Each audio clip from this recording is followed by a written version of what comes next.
But I think one of the reasons why these people have this deep-seated anger and resentment is there's a bunch of people out there that have these lives that are deeply unsatisfying, because I think there are so many people that are working all day long doing something that is deeply unsatisfying and almost painful.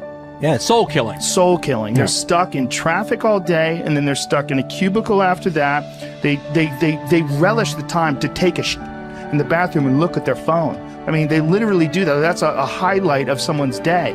They get in traffic on the way home. They get home after that, they're watching television, and they're... You ever notice that some people seem to want to hang on to stuff that is bothering them? They're forever talking about it. They don't want to let it go. They've had a failure at something and it's grown. They can't get over it. They just can't get over it. Or somebody said something nasty to them. They don't want to let it go. Do you know what we should do? We should ask ourselves, everything that happens, is this serving you? Is this serving you? And if it's not serving you, get rid of it. You don't want anything in your life that's not serving you, that's not causing you to grow, that's not adding to the quality of your life. I don't care what it is. You will find some people, they just hold on to bad stuff. They hold on to problems. They don't want to seem to let it go. And that adds more problems. Whatever you focus on grows. The only thing that can grow is the thing you give energy to. Why would you hold on to anything that's not serving you? How bad does it have to get? I mean, to what denominator, to what lowest level do you have to reach before people really make up their mind to change? My message is, why wait? I mean, when you're feeling so altered emotionally, you feel so bad, that's the moment you could actually see yourself for the first time, because you're not answering your cell phone, you're not responding to all your texts, you're not watching TV, you're not going out to dinners, you're not calling people back. Something's altered in you, and you're starting to become self-aware, right? I dare you to analyze yourself first, your company first, your character, your behavior, your work ethics. I dare you to analyze it and see if there's any change you can make. See, you cannot manage time, but you can manage activity. You can manage your activities. Make certain that what you're doing really makes a difference. Make certain that you're spending your time on activities that are productive, that are taking you in the direction of your goal. If you think about the person that you want to become, what's that person do every day that you don't do right now?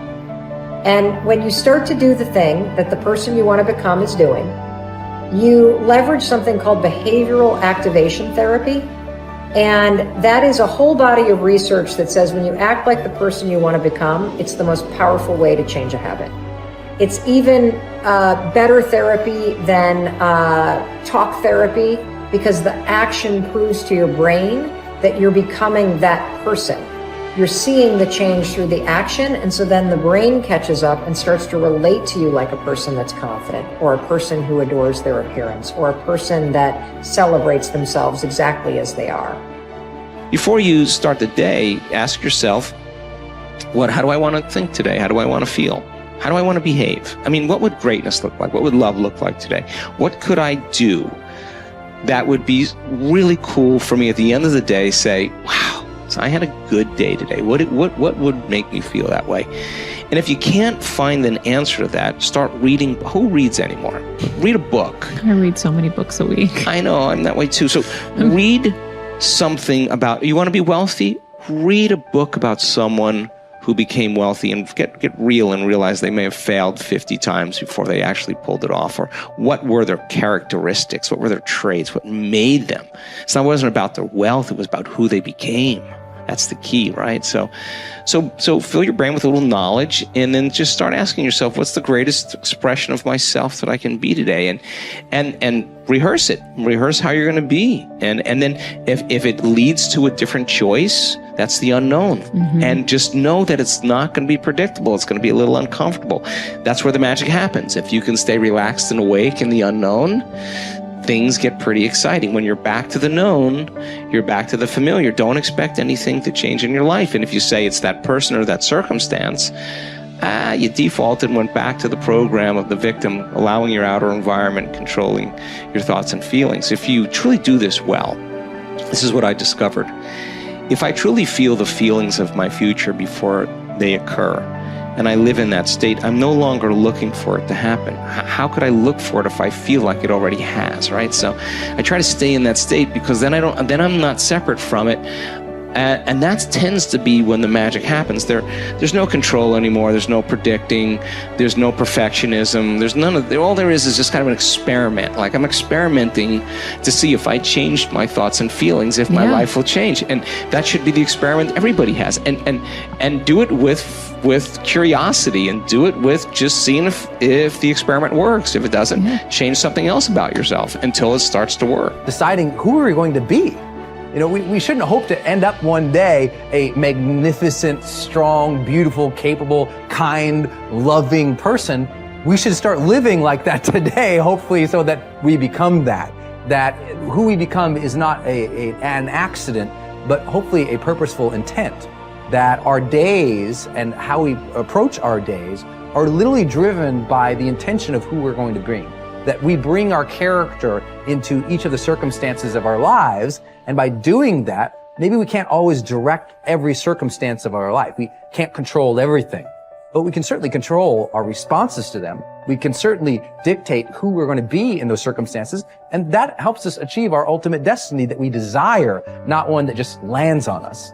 I think the other thing that really comes to people's into their power is when they really discover that, you know, each of our days is something that we can also design. Not just design who you're going to be. How are you going to design your day? What's this day going to be about? What's going to get your attention? What's going to get your focus? And what should not be getting your focus is just your inbox, or just what I call browser blackout, clicking around on all these blue links or images, or swiping here and swiping there, and then losing 4 or 5 hours of your day. Because what ends up happening for so many people is they lose 2 or 3 hours to distraction each day, maybe 4 hours of distraction of television a day. And over the course of their lives, now a decade is gone of opportunity, a decade of missed opportunities to connect with your family, to achieve your dreams, to work a little harder, to contribute that thing you always contribute, to learn that skill that you wanted to learn. Like, we have to decide on our days. We have to design them. We have to wake up and decide what this day is going to be about, what's going to get done, what's going to deserve our focus, who will we reach out to, instead of just responding to everybody else's needs. Look back over your life and ask yourself, what activities, behaviors, or decisions have been most responsible for my success in life to date? You will probably find that less than 5% of the things that you have said or done have accounted for most of the success you have enjoyed. You may find that it was your unique ability to solve a particular kind of problem or to take advantage of a particular type of opportunity. You may find that your special talent was an interpersonal skill that enabled you to influence and persuade other people at a particular time and place. You may find, on analysis, that it was an ability to take charge and accept responsibility for accomplishing a particular goal. Whatever has been responsible for your successes in life to date may be a good indication what you should be doing in the future. Analyze your work based on the measure that I call return on energy. Leaders in every field deliberately apply their talents and energies where they can achieve their greatest return on the amount of energy, mental, emotional, and physical, that they invest in any endeavor. They refuse to take on jobs or work in areas where they cannot perform at exceptional levels. They treat themselves as valuable resources, and they spend their energies very carefully. One of the questions that you might continually ask yourself is this the best possible use of my time and energy? Is what you are doing right now the most valuable thing that you could be doing, given your particular combination of talents and abilities? Often answering this question will help you to see that there is a vast difference between what you are currently doing and what you should be doing if you want to be fulfilling more of your potential. Once you have chosen your ideal job or occupation for this stage of your career, your biggest responsibility is to make the decision to become very good and then to become excellent at what you do. In a lengthy study on successful Americans, the Gallup organization discovered that expertise, or being recognized by your peers as one of the very best in your field, was one of the essential ingredients for success in American life. We said before that self-confidence comes from positive knowing rather than positive thinking. It is only when you know that you are outstanding in your chosen field that you really feel terrific about yourself, and that you enjoy high levels of self-confidence. Men and women who are good at what they do and who know that they are good at what they do are very different from those who are only average. They walk and talk and dress and behave differently. They have an attitude of assurance and certainty about themselves that causes them to stand out in any group. They have a deep down sense of self-worth and self-confidence that is evident to everyone around them. The quality of a person's life is in direct proportion to their commitment to excellence, no matter what their chosen field.